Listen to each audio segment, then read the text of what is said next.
I want to start a crochet business. And for that मैले चाहिँ सुरुमा नाम सोच्नुपर्ने हुन्छ र नामको लागि चाहिँ मैले सोचेको छु दिसु creation and collection.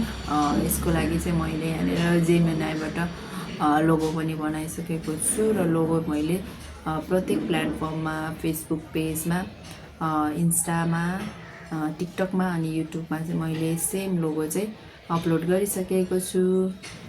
So hi guys, this is me Susmita Sahi and welcome to this channel Disu Craft Studio 22. So अब रहेको छ सर्चिङ टाइम अनि सर्चिङ टाइम भनेको चाहिँ सर्च चाहिँ मैले चाहिँ अब चाहिँ के गर्ने त वाट द मतलब क्रोसे बिजनेस गर्छु भन्दामा क्रोसेको धेरै टाइपको प्रोजेक्ट हुन्छ। सो त्यसमध्येमा पनि मैले चाहिँ के गर्छु भनेर चाहिँ सर्च गरेँ। अहिले चाहिँ विन्टरको सिजन भएर चाहिँ मैले सोचेको छु एकदम मतलब विन्टरमा फास्ट सेल हुने टाइपको र सर्ट टाइममा फिनिसिङ गर्न सक्ने टाइपको चाहिँ क्रोसे प्रोजेक्टहरू चाहिँ स्टार्टिङमा गर्ने भन्ने सोचिरहेको छु।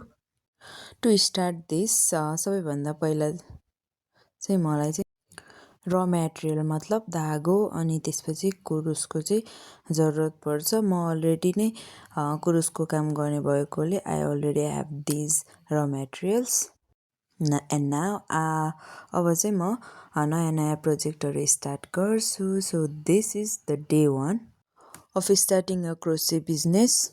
Stay tuned and join, subscribe this channel and let's start together.